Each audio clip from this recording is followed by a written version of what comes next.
Visca Arenys de Munt! Amunt, amunt!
Tenim moltes mancances i el Barça supleix segons quines mancances. I afortunadament, quan va bé el Barça, només faltaria que haguéssim de demanar el que volen molts.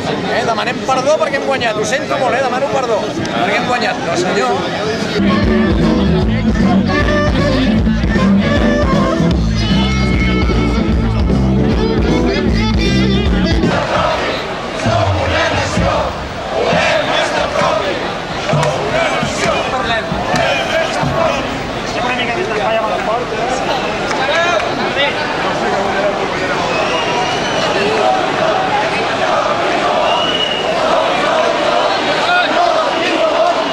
La veritat és que no tenim res més que dir que aquesta emoció ens està fent bategar molt fort els nostres cors.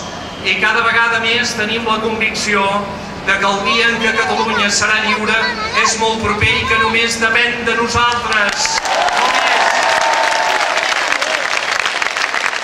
Nosaltres tenim un escriptor, un poeta, que cada vegada que parla ens allibera i ens fa veure cada vegada que el camí és més proper i és més clar. Si nosaltres volem, nosaltres podem, ningú ens podrà aturar. Endavant, ciutadans! Dos homes sense els quals no hauríem pogut tirar endavant. En Josep Manel Ximenis, que és el coordinador de la comissió organitzadora de la consulta del diumenge. La seva feina ha estat extraordinària.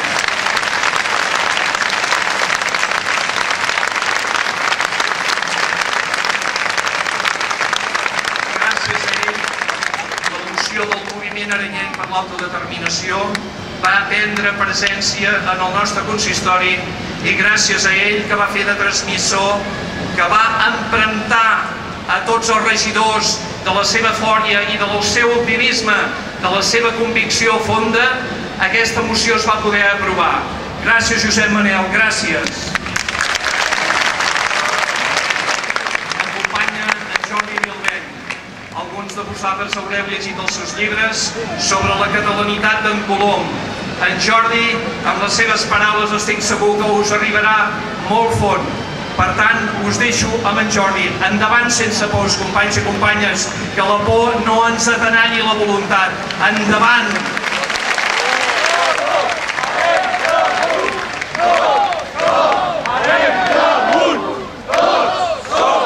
Hem tingut un somni.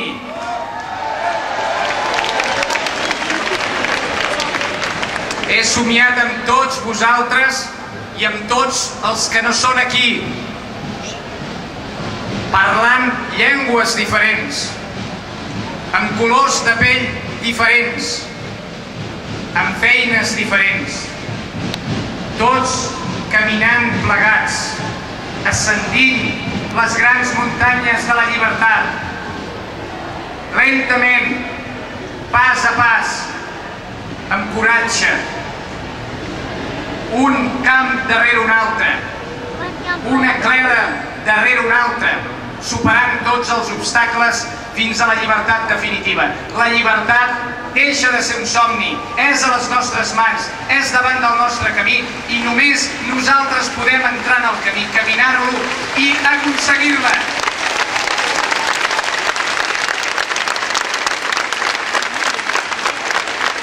He tingut un somni i una veu em deia que els somnis sempre es fan realitat. Els somnis són part de la nostra realitat recòndita, part del nostre esperit invisible, i només amb la nostra acció es fan realitat. Els somnis no són somnis, no són espectres.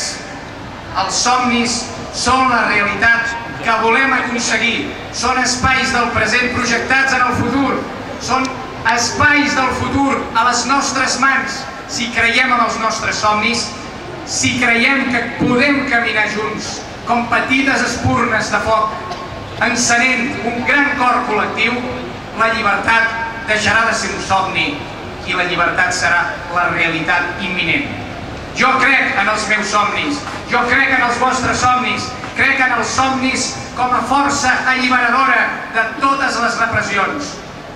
El que va començar com una mena de joc de desinhibició mental, una mena de fem un referèndum, deixem la marginalitat, prou que ens assenyalin amb el dit, prou de fer-nos sentir criminals per tenir una opció que tots els pobles de la Terra tenen com a cosa natural.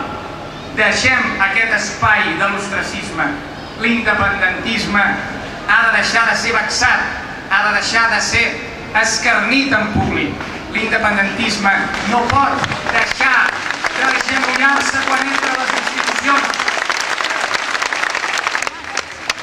El que va començant sent un joc de desinhibició mental ha estat un joc de desinhibició del feixisme, d'un estat amb careta democràtica, d'un estat amb tots els monstres ben vius, de les cavernes amb les finestres obertes i les portes esbatanades. El que va començar en un joc de desinhibició mental ha posat en evidència les forces més obscures, més retògrades de l'estat espanyol. Ha posat l'independentisme a la portada de tots els diaris. S'han obert les telenotícies, s'han fet enquestes, s'ha demanat l'opinió, s'ha obligat a tothom a posicionar-se. Volem una Catalunya lliure, sí o no? Sí!